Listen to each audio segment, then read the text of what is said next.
We now welcome the number 10 ranked UFC middleweight contender in the world, Uriah Hall. Uriah, thank you for the time, sir. So, man. Let me answer. We will take the first set of questions from Gabriel Gonzalez with Cage Side Press. So, even though they can't see me, I gotta... No, they can see you from this. Hello, Uriah, can you hear me? Yeah. Well, Uriah, first off, I imagine it's not easy being the guy who's out to spoil the last night of Anderson Silva. Can you just talk about separating all that and just being able to go out there and do your job to win the fight? What? Say it again? What? How do you separate all of the talk about, spoiling the last night of Anderson and just go out there and do your job to win? By not listening to the media. You've had a bunch of fights scrapped amidst the pandemic. Can you describe the relief to finally be about to go back out there? I didn't mind the pandemic too much. I went into isolation, hang out at my gym, didn't hang out with a lot of people. I think it was a blessing in disguise. Can you just talk about a little bit, just making the readjustment? You were so close to getting the fight with Romero. You were on the last, pretty much the last stretch to fight Jacare in May. Just having to restart another camp each time. This is so fucking weird, man. What the fuck? I can't do this. Can I look at the screen or something? Or who the fuck am I talking to? This is so weird. On the screen, it just shows you. What the fuck? This is so fucking weird. All right. What's the question? Repeat the question. Can you hear me? Yeah, repeat the question, please. Just what was it like having to restart so many camps this year? With Jacare and Romero, now this one? It was fine, man. I went into camp. I've been training since last year, November. So right before the pandemic got out of hand, I was in Dallas, Airbnb, staying ready. And we got the call for our first fight. We went into camp. Yeah, it was devastating, but as a martial artist, our job is to stay ready, stay prepared. So that's it. You just stay ready. That's the whole key factor. Thank you. So we will take our next set of questions from Danny Segura with MMA Junkie. Obviously, this is a very big fight, but you fought some of the biggest names at 185 pounds before. How would you grade this fight? Do you think this is the biggest fight of your career with Anderson Silva? Yeah, it's one of the biggest fights. Anderson Silva is a legend, so I'm just excited to go out there and up against the guy that I watched growing up. To me, I made it. That's how you gotta look at it. For sure. And right now, Adesanya doesn't really have a clear next title challenger. You're obviously on a nice 2-fight win streak. Do you think an impressive showing against Anderson Silva could put you in that mix? Yeah, Adesanya is picking his fight, man. He sees what I see. He sees the hole in all these guys, and he's already picking Cannonier. He's looking for easy fights. Yeah, I said it. So I know he's picking certain fights, but I'm dynamic, and especially with the gym that I'm at right now, I'm focused, laser focused. It's a matter of time, I'm just going to play the politic card and just whoever the UFC needs me to beat, or whoever the UFC thinks can beat me, and get to the top. Yeah. In your opinion, I guess, what do you think other adversaries that have fought Adesanya are missing to beat him? What's the key to dethrone the champ? I'm not going to tell you that. Okay. And you just mentioned that, you saw Anderson Silva, as you were cleaning up. If you could describe him in one word, what would it be and why? He's just fluent, man. The way he moves, the way he fights, he's in the moment. And a lot of people don't really understand that dynamic. That's why he says he doesn't care about the whole fighting thing. It's not about fighting. People can't understand that concept because it's the moment when you're in there of letting go. It's like training. You have to let go.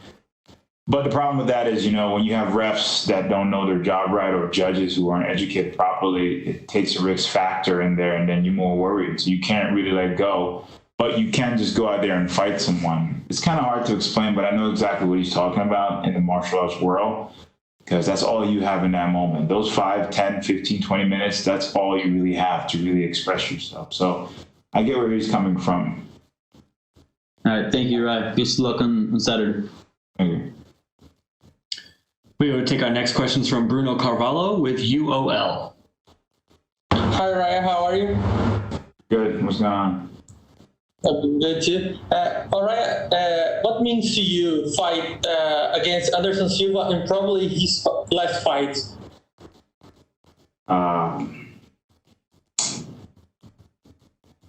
It's a fight, man. It's work. You just show up to work and you do your job and you get out. That's it. I mean, obviously he's a legend and I respect him, but it's a fight. We all look at him in awe and all that, but it's a fight.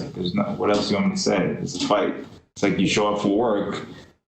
It's work, right? And you do your job and you get out. That's it. Fight. Okay, both of you has a fight style very similar. So do you prepare something different to fight against him? Well, I'm not going to tell you that, but what kind of question are these, man? You just have fun, man. Just watch what happens on Saturday. Okay, thanks. And the last 2 guys I had that gave interview were awesome. Yeah. We'll take the next questions from James Conlon with RCB Radio Sport Ireland.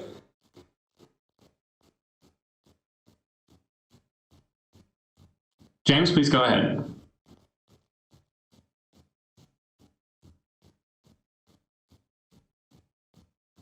Okay, we will take our next questions from Sumik Dada with Sports Kita. James, you in the back. Hey Uriah. Hey Uriah, can you hear me? Yeah. So first of all, welcome back and hope you're doing well. Thank you. And so Israel Adesanya has been very vocal about you. He said that if you stick to your basics for this fight, you'll beat Anderson Silva. And he also mentioned you a couple of times in the lead up to his fight against Paulo Costa. So what is your response to all that comments from the champ? Thanks for the advice, bro. Yeah, fair enough. So obviously this is a big fight for you, given this is Anderson Silva's last fight. If you see yourself, where do you see yourself for the win, and what would be your goals be from there on? Where do I see myself with the win, and what would be my goals from there on? Yes, with the win over Silva this week. Leverage. Hopefully, listen, I want the champ. That's it. I just get the sport. I see where it's going. I want to give me the champ. That's it. Last question from me. Your coach said that you're ready to play the villain in Anderson Silva's retirement fight. What are your predictions for this fight, and how do you plan on spoiling his retirement? You said play the villain? Yeah, your coach mentioned that. Play the villain? I don't know, take him out. But, I mean, my game plan is to win. Just go out there and win, man. That's it. That's it. Well, thank you so much, and good luck for the fight, sir. Thank you. Comes up with these questions. We will take our next questions from Cote Cruz with the 4 to Win podcast. Oh, sorry, he dropped out. We will take our next questions from Pablo Santamaria with Noti MMA Ecuador. Ecuador. Hey, Uriah, can you hear me? Arriba la raza. Oh, that's Mexico. What's up, man? Okay, the first thing I want to ask you is if at some point did you feel frustrated when Jacarea and Joel withdrew from the fights? I couldn't feel frustrated for Jacare because COVID happened, but, I wished him well. Yoel, on the other hand, I kind of knew, I have a really 99.9% feeling that it was because John Jones was leaving and they had the same manager, and he wanted to get out of the fight with me by coming up with some BS shit about his eye. And, 205 for him might be a lot easy. We seen him struggle to make 85. So that was his way out, They have the same manager. It's like, all right, man, John's about to lose and leave the division in 2 months, why don't you just get out of it this way? You don't have to hurt your career. That's what I think. That was more frustrating than Jacare. Jacare happened. It sucked. I wished him well. But I think he will just, yeah. I get it. Do you face any difficulties training in under these COVID situations? It was hard finding some training partners without, or do you have all the under control in your I got gym? I got to control. Okay, so You want me to elaborate on that? I mean, Joel is. No, okay. It says it was okay. Joel was a ranked fighter, and when they offered you Anderson Silva, you doped or you said yes without a doubt. You said dove? Dope about your rival because you obviously was going to face Joel Romero, who is a ranked fighter, and Anderson is not on the rank. So you're saying if it made sense to take Anderson, well, because he's not ranked. Both guys have a name. Both guys have a reputation.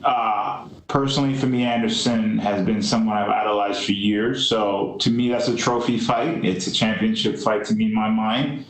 I personally felt I made it. It could have went great for me. It can go great for me either way. I mean, if we're going to talk politics, a win over Yoel will put me in a title contingency. A win over Anderson Silva would, I don't know, reclaim something, puts me in with the top 5 maybe.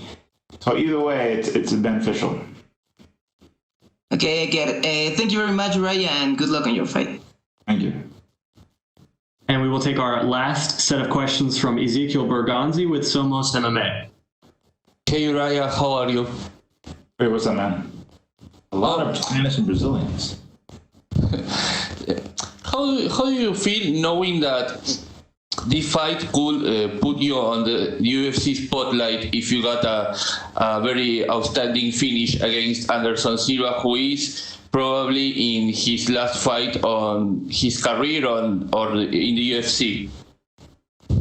How would I feel if a win over Anderson would put me on the spotlight with the UFC? Yes, if you got an outstanding finish against Anderson Silva, do you think that the UFC could put you on a spotlight in the middleweight division? That's a funny question.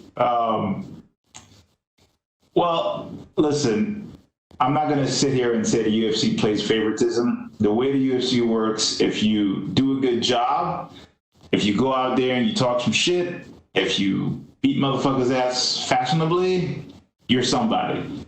I'm not going to leave it up to the UFC to do that. You know, I'm going to go out there and do what I'm supposed to do, and whatever happens, happens. I know my goals. I know what I'm going to do.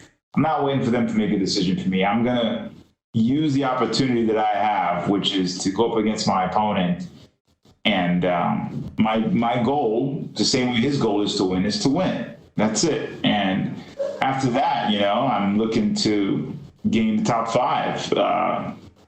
Whoever's in the top 5, because my ultimate goal right now is to fight the champ. I just want the champ. That's it. And do you think that if you beat Anderson, you need a one more fight to get a title shot against Israel Adesanya? Because everybody thought that Charles Cannonier was going to get the title shot, but he was defeated by Robert Whittaker, and everybody's talking about a rematch between Adesanya and Whittaker. So do you think that maybe you can have a title eliminator fight for getting a shot? With the way the UFC works, bro, God fucking knows what's going to happen. All I got to say is I'm just going to stay ready.